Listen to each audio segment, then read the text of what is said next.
जब सत्ता की ताकत के सामने सवाल कमजोर पड़ जाएं, तो आवाज बुलंद करनी पड़ती है। बोल कि लब आजाद है तेरे।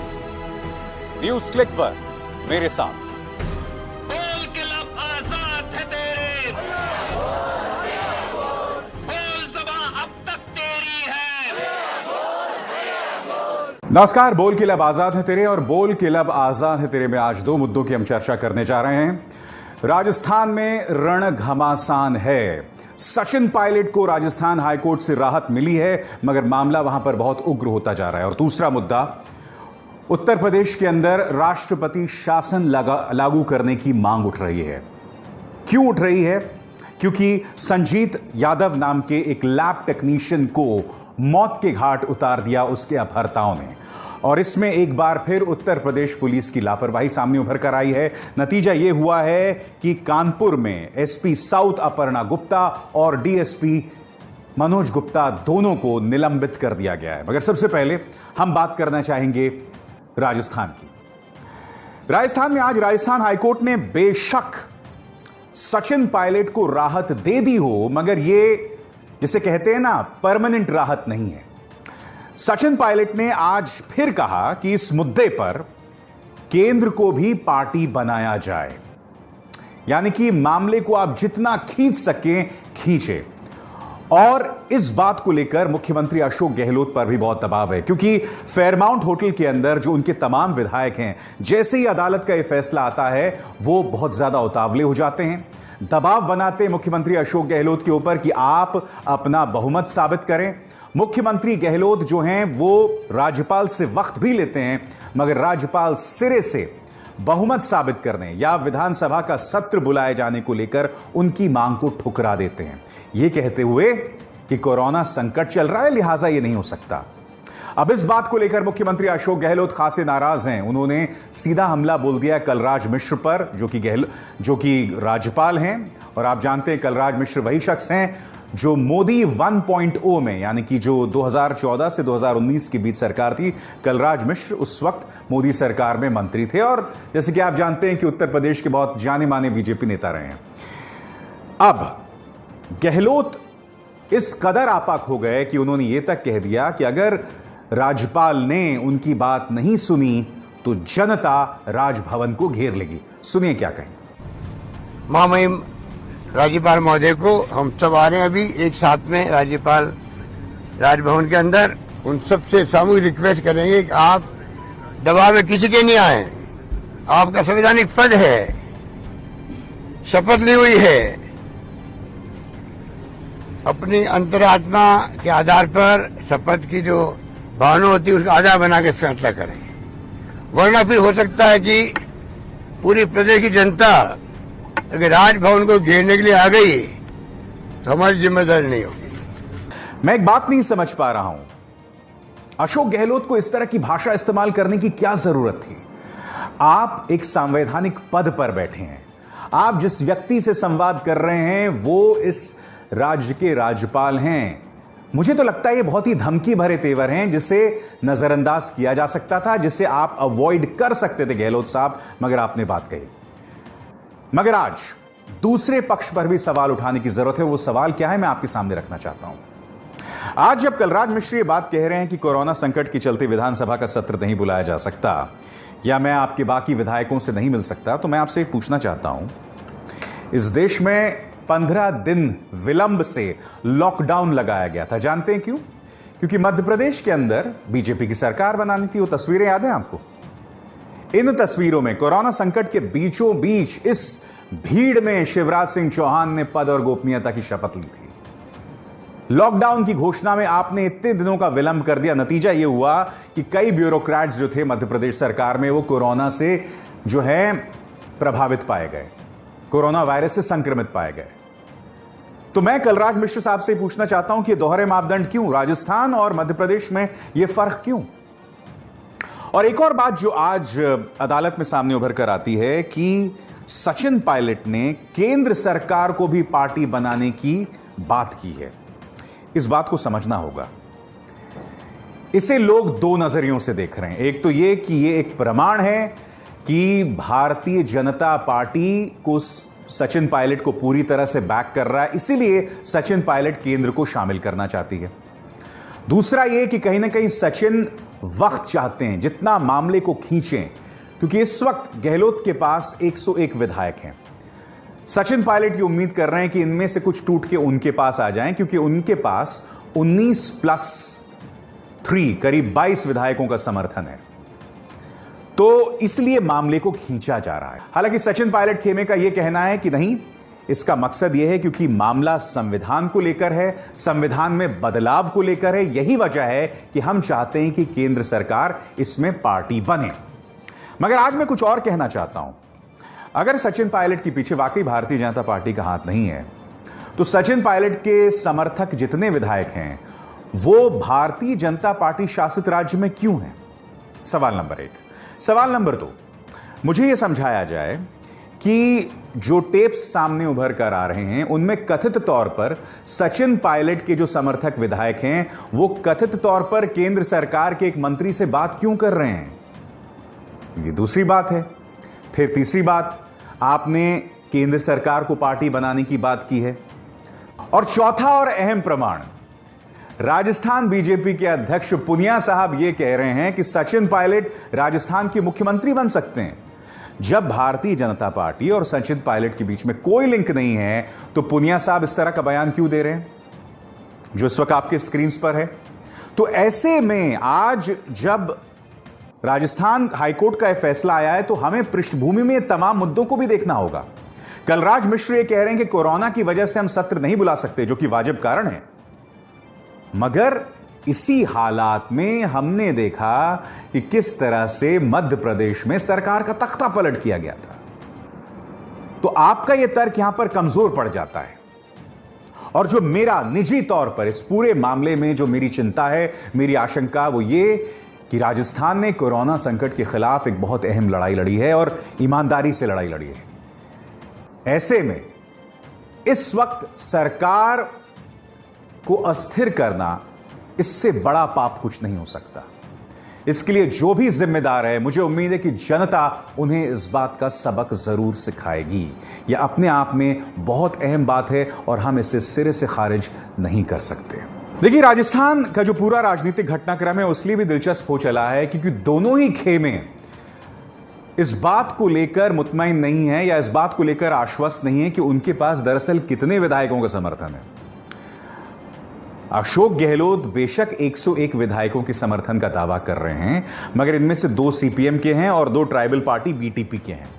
आपको याद होगा ट्राइबल पार्टी बीटीपी के जो दोनों विधायक थे वो क्या कह रहे थे कि हमें जबरदस्ती ले जाया जा रहा है। खबर यह है कि सीपीएम के भी जो विधायक हैं वो बटे हुए हैं, एक पायलट के साथ जाना चाहता है और एक गहलोत के साथ रहना चाहता है। तो कहने को 97 लोग अशोक गहलोत के साथ हैं, बाकी 4 का जो समर्थन है उसके बारे में हम पुख्ता तरीके से नहीं कह सकते। उसी तरह से पायलट की भी बात करें तो पायलट के अंदर भी जो उनके साथ कुछ विधायक हैं उनका यह मानना है कि इससे अस्थिरता बढ़ेगी और वापस जो उनके कंस्टिट्यूएंसीज हैं, जो उनके विधानसभा क्षेत्र हैं, वहां की जनता में रोष बढ़ सकता है अगर वो बीजेपी के साथ हाथ मिलाते हैं। तो इस वक्त किसी के पास कोई बहुत ज्यादा आत्मविश्वास से ओतप्रोत नहीं है, मगर हां, अशोक गहलोत में जबरदस्त दबाव है, उन पर बहुत जबरदस्त दबाव है कि वो अपना बहुमत साबित करें। यही वजह है कि राजस्थान हाईकोर्ट के फैसले के आने के बाद तुरंत वो राज्यपाल की तरफ निकल पड़े और लगातार वो राज्यपाल साहब पर हमला करते रहे थे। तो ऐसे में इस मामले की पेचीदगी को आपको समझना बहुत जरूरी है।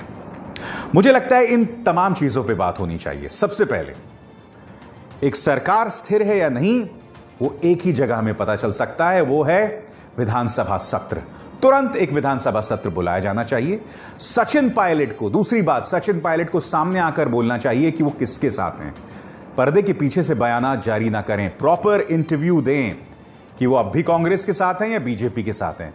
इसके अलावा दोनों ही खेमे के जो विधायक हैं वो खुलकर अपने मन की बात करें। इस देश में सिर्फ एक व्यक्ति मन की बात नहीं करता है, आप सब अपने मन की बात करें, बताएं आप किसके साथ हैं, और मुझे लगता है उसके बाद ही इस मुद्दे का समाधान होगा।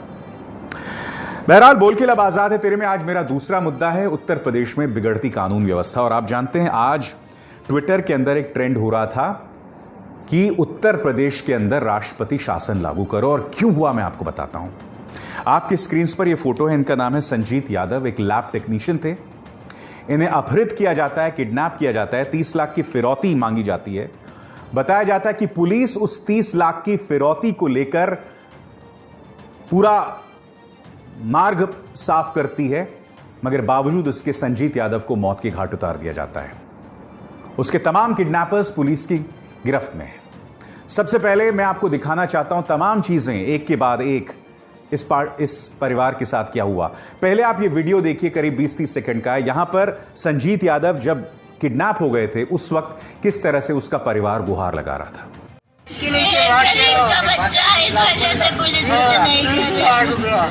मकान बेच के दिया रुपया, मकान बेच। हमारा एक ही भाई है, हमारा एक जिहाद है।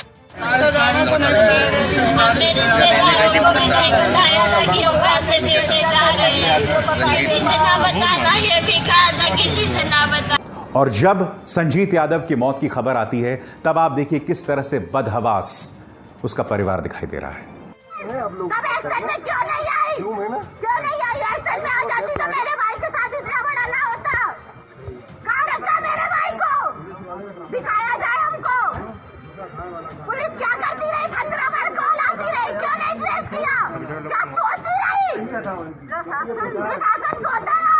ये कन्नाड से तब क्या कर रहे थे? 4 दिन हुए थे तब मैं गई थी कहने। और कह रहे थे होगा आपका लड़का लाके देंगे। दे दिया लड़का, दे दिया। हमें बड़ा भरोसा था, सब लाके दे दिया मैं लड़का। अब ये वीडियो देखिए दोस्तों, यहां पर किस तरह से उसका परिवार सिर पीट रहा है कानपुर पुलिस के सामने।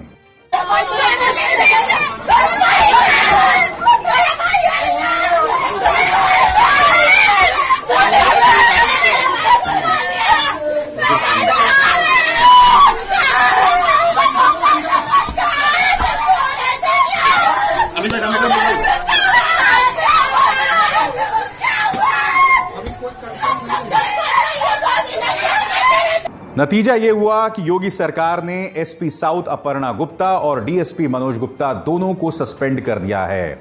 और मैं आपको सुनाना चाहता हूं एसपी साउथ अपर्णा गुप्ता, जो कि इस पूरे मामले से पुलिस की जिम्मेदारी को हटा रही थी। वो ये भी कह रही थी कि जो बैग गया उसमें 30 लाख रुपए नहीं थे। सुनिए उनका बयान। कि घर बेचकर और शादी के लिए इकट्ठा किए हुए गहने बेचकर फिरौती की धनराशि उनके द्वारा इकट्ठा की गई थी। उसको एक बैग में भर के दिया गया था। बावजूद इसके उनका भाई वापस नहीं आया है। इसके बारे में उच्चाधिकारियों द्वारा जब पीड़ित परिवार से बातचीत की गई और जमा किए गए 30 लाख के स्रोत के बारे में उनसे पूछा गया तो उनके द्वारा कोई संतोषजनक जवाब नहीं दिया गया। जब उनसे गहनता से पूछा गया तो उनके द्वारा बताया गया कि बैग खाली था, उसमें कुछ कपड़े थे, उसमें पैसे नहीं थे। परेशानी की अवस्था में कुछ लोगों द्वारा उनको बताया गया था कि यदि वे ऐसा कहेंगे तो संभव है कि जल्दी कार्य होगा और उनका बच्चा जल्दी घर वापस आ जाएगा। पीड़ित परिवार के प्रति सहानुभूति का एक दृष्टिकोण अपनाया गया है। अपहृत व्यक्ति को सही सलामत जल्दी से जल्दी बरामद करना कानपुर पुलिस की सर्वोच्च प्राथमिकता है। इसमें ऑलरेडी लगी हुई टीम के अलावा अब एसओजी टीम भी काम कर रही है। जल्द से जल्द इस घटना का अनावरण करने का प्रयास पुलिस द्वारा किया। एक बात साबित हो गई है, वो औरत जो खुद को लखनऊ लोक भवन के सामने अपनी बेटी के साथ आग लगा देती है, यानी साफिया, जिसकी बाद में मौत हो जाती है। पत्रकार विक्रम जोशी जो कि गाजियाबाद के एक थाने में जाता है, गुहार लगाता है कि मेरी भांजी को लोग छेड़ रहे हैं, पुलिस एफआईआर तक दर्ज नहीं करती। या फिर संजीत यादव, इन तीनों के लिए उत्तर प्रदेश के अंदर न्याय नहीं, और उसी का परिणाम इस वक्त आप देख रहे हैं। 2014 से पहले पत्रकार कितनी आसानी से गैर भाजपा राज्यों के बारे में जंगल राज शब्द का इस्तेमाल कर देते थे। अखिलेश यादव के गवर्नमेंट के लिए हम जंगल राज कह देते थे। लालू प्रसाद यादव जिस सत्ता में थे उनके लिए हम जंगल राज कह देते थे। मगर उत्तर प्रदेश में एक के बाद एक मिसालें पिछले एक हफ्ते में देख लीजिए। आप पिछले एक हफ्ते में देख लीजिए। नागरिकता बिल अभियान के दौरान आपने देखा पुलिस किस तरह से लोगों के सिर और छाती पर गोली मार रही थी। पुलिस की कोई जवाबदेही नहीं है। एक गैंगस्टर विकास दुबे हमारे 8 पुलिस कर्मियों को मार देता है और बाद में फिर उसे एक अजीबोगरीब हालात में एनकाउंटर में उड़ा दिया जाता है। और फिर विकास दुबे के जो पुलिस या राजनेताओं के साथ लिंक थे वो पूरी तरह से स्वाहा हो जाते हैं। यह है यूपी का लॉ एंड ऑर्डर। और इसलिए बहुत चिंता हो रही है कि इस प्रशासन में, इस राज्य में ना संजीत यादव के लिए इंसाफ है, ना विक्रम जोशी के लिए इंसाफ है और ना साफिया के लिए इंसाफ है।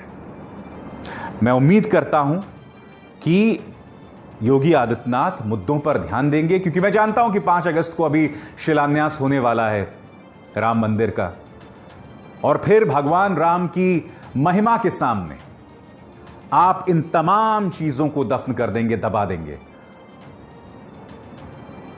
मैं उम्मीद करता हूं कि आप सही मायनों में राम राज्य को समझेंगे, क्योंकि सही मायनों में राम राज्य उस वक्त नहीं होगा जब आप राम मंदिर बनवाएंगे, उसका शिलान्यास होगा।